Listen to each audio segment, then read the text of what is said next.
Hello, friends. This is Deepak Gupta, wishing you a very happy new year 2022. And I'm again signing in on this platform of policydeco.com for a fresh new session for the income tax topic incidence of tax, which is covered under Section 5 of the Income Tax Act 1961. It is one of the foremost and most important sections because it basically decides that whether you are liable to pay tax only of from income from India और आप अगर आपकी India से बाहर से भी income है अगर आपकी फॉरेन इनकम है तो उसकी टैक्सेबिलिटी क्या हो तो this section 5 commonly known as incidence of tax or scope of income what it basically refers for a common man like you and me that because we are liable to pay tax on our income the first and foremost question that comes up to our mind is that because sometimes we can have income from outside India ठीक है problem क्या है जैसे कि मान लो मैं India में बैठा हूँ और मुझे कोई इन्वेस्टमेंट करनी नहीं हुआ कि स्टॉक एक्सचेंज में और मुझे अगर किसी ऑनलाइन प्लेटफॉर्म के थ्रू ऑप्शन मिल रहा है कि मैंने किसी फॉरेन एक्सचेंज के अंदर किसी फॉरेन स्टॉक एक्सचेंज के अंदर किसी शेयर में इन्वेस्टमेंट करी और वहाँ से मुझे प्रॉफिट हुआ तो we are not concern about that whether उस इनकम के ऊपर किसी फॉरेन कंट्री में टैक्स लगा नहीं लगा इंडियन गवर्नमेंट्स या आप और हम बेसिकली ये सोचते हैं कि अगर मैं एक इंडियन हूँ मैं एक इंडियन सिटीज़न हूँ इंडियन रेजिडेंट हूँ और इंडिया में रह रहा हूँ और इंडिया की गवर्नमेंट को मुझे टैक्स पे करना है तो मुझे लगता है कि जो मैं इंडिया में कमाऊंगा उसके ऊपर टैक्स दे दूंगा तो पीपल विल नॉर्मली फील कि अगर आपने इनकम इंडिया से बाहर से कमाई है तो उस पर टैक्स इंडिया में क्यों देना है and vice versa is also true अगर कोई फॉरेनर कुछ टाइम के लिए इंडिया में आया और उसने इंडिया में कुछ इनकम जनरेट कर ली तो वो इंडिया में टैक्स देगा कि नहीं देगा तो बेसिक क्वेश्चन छोटा सा ये है कि नॉर्मली आप और हम एक इंडियन है इंडियन सिटीजन है हमारी अगर कोई फॉरेन इनकम है तो उस फॉरेन इनकम की जो टैक्सेबिलिटी है वो इंडिया में होगी कि नहीं होगी and I am not concern about at the moment कि उसकी टैक्सेबिलिटी फॉरेन कंट्री में हो रही है कि नहीं हो रही है because that is a secondary chapter which that is covered under the upper acts of the upper sections of the act that is section 90 section 91 यहाँ मेरा फोकस बेसिक इस बात पे है कि अगर आपके मेरे ऐसे इंडियन सिटीजन किसी भी तरह की फॉरेन इनकम जनरेट कर रहे हैं तो उसके ऊपर वो इंडिया में टैक्स देंगे कि नहीं देंगे और अगर एक फॉरेन नेशनल है जो इंडिया में आया हुआ है वो अगर किसी तरह की इनकम इंडिया में आके जनरेट कर रहा है तो वो अपनी उस इंडियन इनकम के ऊपर टैक्स देगा या नहीं देगा that is my basic question is so what income tax act has done they have created section 5 and then they have created section 6 this section 6 denotes residential status if you have seen my earlier video before this one then we have first discussed section 6 and in that section I have clearly mentioned in that session that why we have to study section 6 first and section 5 later so the last session we discussed section 6 and in this session today we are discussing section 5 in this section today we are discussing section 5 तो point क्या है कि section 5 और section 6 ने मिलकर करके क्या करा कि जो वर्ड इंडियन है या फॉरेन है जहां से हमारा कंसर्न सिटीजनशिप से है तो इन दोनों सेक्शंस ने क्या करा कि सेक्शन 6 के अंदर वर्ड डिफाइन किया गया residential status and as per our last session we have seen that a normal individual has to decide which kind of conditions that is conditions of category A conditions of category B which kind of conditions he is fulfilling and depending upon those conditions an individual can be normally known as a resident technically known as ROR resident and ordinary resident second classification was not ordinarily resident, which we commonly call NOR. And third was NR. NR was simple non-resident, as we commonly use the word non-resident Indians. So we use the word NR.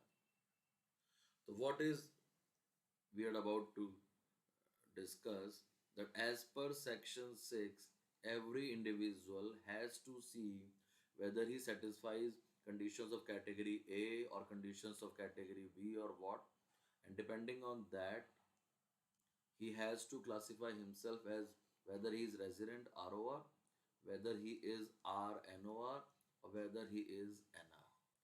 And once he has this option with him, that out of the three, what is his residential status, these three things determine that whether the taxability has to be for the Indian income only and it has to be for the foreign income also or not. तो I am not saying कि Indian income taxable है या नहीं है एक foreigner के लिए, और ना मैं ये कह रहा हूँ कि एक फॉरेन इनकम पे टैक्स इंडियन को नहीं देना। वो देना है कि नहीं देना है, फर्स्ट ऑफ ऑल इसका आपकी सिटीजनशिप से कोई कंसर्न नहीं है। तो इट कैन हैपन कि एक इंडिविजुअल इंडियन सिटीजन तो है, लेकिन क्योंकि उसका स्टे बहुत ज़्यादा इंडिया से बाहर रहता है तो वो कैटेगरी ए सेटिस्फाई नहीं करता, तो वो नॉन रेजिडेंट बन जाए। और दूसरा एक्सट्रीम केस ये भी हो सकता है कि एक फॉरेन नेशनल किसी और कंट्री का सिटीजन इंडिया में ज़्यादा रहता है और कैटेगरी ए और कैटेगरी बी सेटिस्फाई कर लेता है, तो वो ROR बन जाता है। तो हमें पहला सॉल्यूशन ये मिलता है इस डिस्कशन से कि सिटीजनशिप को इग्नोर करिए, सिटीजनशिप को इग्नोर करके रेजिडेंशियल स्टेटस को पकड़िए। और अगर आपको डिसाइड हो गया कि आप रेजिडेंट हो या नॉट ऑर्डिनरी रेजिडेंट हो या नॉन रेजिडेंट हो, then we will have to decide कि इनकम इंडियन है या फॉरेन है, और फिर उसकी टैक्सेबिलिटी को लिंक करना। This is what you call incidence of tax. तो incidence of tax as per section 5 basically identifies whether an income is Indian or whether an income is foreign, and its taxability on India depends upon the residential status. So there can be different scenarios कि एक resident के लिए taxability शायद ज़्यादा होगी क्योंकि वो India में ज़्यादा रहता है, और एक नॉन रेजिडेंट जो है जो इंडिया में कम रहता है उसके लिए टैक्सेबिलिटी कम होगी। कैसे? That what we are about to unleash. ठीक है, तो उससे पहले आपको नोटिस करनी पड़ेगी एक चीज़ कि इनकम के लिए दो बातें इंपॉर्टेंट है। एक तो आपको उसे कमाना पड़ता है, अर्न करना पड़ता है, और अर्न करने का मतलब क्या है कि आपने कमा लिया, आपका हक क्रिएट हो गया कि आपको पैसे मिलेंगे, लेकिन आपको उस पेमेंट को भी तो अपने पास लाना पड़ेगा। जब तक पेमेंट नहीं आएगी तब तक खुश कैसे होगे? पैसा कमा लिया लेकिन जेब में नहीं आया, माल बेच दिया, पैसा रिसीव होगा तभी तो खुशी मिलेगी। मैं बच्चों को पढ़ा रहा हूँ, पढ़ा दिया, इनकम कमा ली, फीस भी तो मिलनी चाहिए। यूट्यूब पे वीडियो आ रहा है मेरा, ये यूट्यूब वीडियो डाल दिया, ठीक है, कुछ कर अर्न कर लिया, लेकिन जब तक उससे कुछ सब्सक्रिप्शन आना शुरू नहीं होगा तब तक मुझे इनकम रिसीव कैसे होगी? मुझे मुझे फ़ायदा तब मिलेगा जब ये रिसीट मेरे पास हो। तो point is this that normally you earn your income then you receive. So in this section 5, first of all, when we use this word earned, we can also use this word accrue, or we can also use the word arise. So they are all synonyms. So in section 5, we use this word accrue or arise. Or we can also use the word deemed to accrue. Deemed to accrue or arise. That is, अगर आपने directly कुछ कमाया तो accrue, और अगर आपने indirectly कुछ कमाया तो डीम्ड टू अक्रू। जैसे एग्जांपल के तौर पे एक LIC है, एक कस्टमर है। LIC ने अपनी कोई पॉलिसी कस्टमर को बेची, तो कस्टमर इन्हें क्या दे रहा है? प्रीमियम। लेकिन इन दोनों की जो रिलेशनशिप है वो एक एजेंट के थ्रू है, LIC एजेंट। और इस LIC एजेंट को LIC की पॉलिसी इस कस्टमर को बेचनी है। कस्टमर इस बेचारे LIC एजेंट को कुछ नहीं दे रहा, लेकिन तब भी ये बड़ा मोटिवेशन के साथ आपसे कहता है पॉलिसी लो, पॉलिसी लो। क्यों? क्योंकि पॉलिसी के बदले ये LIC क्या देती है इसको? कमीशन। तो more is the premium, more is the commission. तो अगर LIC एजेंट ने LIC के बिहाफ पर एक कस्टमर को राजी कर लिया पॉलिसी लेने के लिए, तो प्रीमियम अक्रू हो गया, और प्रीमियम के साथ साथ इस LIC एजेंट का कमीशन भी अक्रू हो गया। है तो concept same he, but premium को बोलेंगे अक्रू और LIC एजेंट के जो कमीशन को बोलेंगे deemed to accrue, that is indirectly it has been accrued. But यहाँ पर सिर्फ प्रीमियम अक्रू हुआ है, कमीशन अक्रू हुआ है ना। इस एजेंट को कमीशन मिलेगा कब? जब कस्टमर LIC को प्रीमियम दे दे। तो जब पैसा रिसीव होगा तो यहाँ पर क्या आएगा? रिसीट। उसके बाद यहाँ पर पैसा इसको मिलेगा, तो यहाँ पे क्या आएगा, रिसीप्ट। अब रिसीप्ट डायरेक्टली भी हो सकती है और इनडायरेक्टली भी हो सकती है। जैसे आपके बिहाव पर कोई पेमेंट कर दी या आपके अकाउंट में पैसे जमा करा दिया डायरेक्टली, तो we can also use the word deem to be received. तो what this section 5 implies that whenever there is an income, to complete the process of earning the income, there has to be two things. You have to get the income in your name, that is, income has to accrue or arise to you, whether directly or indirectly. And secondly, the income has to come to your hand, that is received, which can be directly or indirectly, that is deemed to be received. Then section 5 क्या कर रहा है, section 5 इन दोनों steps के place को importance दे रहा है। ये प्लेस कहाँ का है, इनका प्लेस कहाँ है, प्लेस ऑफ अक्रूवल और प्लेस ऑफ रिसीप्ट। तो जो प्लेस है वो प्लेस इंडिया में है, पूरे कंट्री में कहीं भी हो सकता है, या इंडिया से बाहर है, इंडिया में है या इंडिया से बाहर है। तो अगर आप नोटिस करोगे तो इनकम प्राइमरीली 4 कैरेक्टर की हो सकती है। या तो अक्रू, मैं अगर वर्ड बोल रहा हूँ अक्रू, तो चाहे अक्रू बोलूँ, चाहे अराइज बोलूँ, चाहे डीम टू अक्रू अराइज बोलूँ। अक्रू इंडिया में हो रही है, मतलब आपने पैसा इंडिया में ही कमाया, प्लस रिसीव या डीम टू बी रिसीव्ड वो भी इंडिया में ही हो रही है, अक्रू भी इंडिया में हो रही है और रिसीव भी इंडिया में हो रही है। फॉर एग्जांपल, मैं बच्चों को पढ़ा रहा हूँ, तो मेरी इनकम इंडिया में अक्रू हो रही है और मेरे को स्टूडेंट्स ने इंडिया में फीस पे कर दी, तो रिसीव भी मेरा क्या हो गया, इंडिया में हो गया। मेरा मकान है, मैंने किराए पे दे रखा है, तो उसका लोकेशन क्योंकि हाउस की इंडिया में है, तो रेंटल इनकम इंडिया में अक्रू हुई और मेरे टेनेंट ने इंडिया में रेंट पे कर दिया, तो रिसीव भी इंडिया में हो गई। दूसरी इनकम क्या हो सकती है कि मैं कमाऊं तो बाहर, accrue outside India, but plus नहीं है यहाँ पर, बट रिसीव इंडिया में हो रही है, बट रिसीव इंडिया में हो रही है। फॉर एग्जाम्पल, मैंने प्रॉपर्टी इन्वेस्ट कर रखी है, कुछ मान लो प्रॉपर्टी खरीद रखी है दुबई में, तो मेरी प्रॉपर्टी की लोकेशन दुबई में है और मैंने उसको किसी को रेंट पे दे दिया, तो जो मेरी रेंटल इनकम है वो इंडिया से बाहर अक्रू हो रही है। बट जो मेरा टेनेंट है वो मुझे डायरेक्टली मेरे इंडिया के अकाउंट में पैसे ट्रांसफर कर देता है। तो रेंटल इनकम बाहर अक्रू हुई क्योंकि जिस प्रॉपर्टी से रेंट मिला उसकी लोकेशन बाहर है, लेकिन रिसीव इंडिया में हुई क्योंकि मैं डायरेक्टली इंडिया में बैठे बैठे अपने अकाउंट पर रिसीव कर रहा हूँ। थर्ड करेक्टर सर क्या हो सकता है, सेकंड करेक्टर का उल्टा, कि अक्रू तो इंडिया में हो सकती है बट रिसीव इंडिया से बाहर। ठीक है, रिसीव आउटसाइड इंडिया, ये तो मेरे सामने लाइव केस है। आई नो समवन जिसकी इंडिया में ग्रेटर नोएडा में प्रॉपर्टीज हैं, उसने प्रॉपर्टी किराए पे दे रखी है बट वो इंडिया से बाहर रहता है। तो क्योंकि प्रॉपर्टी की लोकेशन इंडिया में है, तो रेंटल इनकम अक्रू तो कहाँ हुई, इंडिया में, बट वो बाहर रहता है। तो प्राइमरली क्या हो रहा है कि उसने अपने टेनेंट से कह रखा है कि भाई मेरा रेंट इंडिया में पे कर दो। तो अगर टेनेंट ने रेंट इंडिया में पे कर दिया तो फर्स्ट केस हो गया, accrue in India and received in India. लेकिन अगर टेनेंट से कह रखा है कि डायरेक्ट यूएस भेज दो, डायरेक्ट ऑस्ट्रेलिया भेज दो, तो रेंट डायरेक्टली बाहर जा रहा है। तो प्रॉपर्टी लोकेशन इंडिया में है तो अक्रू तो इंडिया में है, लेकिन क्योंकि टेनेंट ने रेंट डायरेक्टली पे करा ओनर को आउटसाइड इंडिया, तो रिसीव क्या हो गया, आउटसाइड इंडिया। तो उस ओनर के लिए इनकम है रेंटल इनकम जो अक्रू तो इंडिया में हुई है लेकिन रिसीव इंडिया से बाहर हुई है।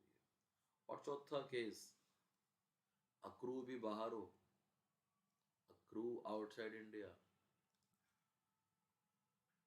प्लस रिसीव भी outside India. And I am again underlining कि अगर मैं अक्रू बोल रहा हूँ तो चाहे वर्ड अक्रू हो, चाहे राइज हो, चाहे ड्यू टू अक्रू राइज हो, that is one and the same thing. And if I am using the word receive directly हो या इनडायरेक्टली हो, due to receive, they are one and the same thing.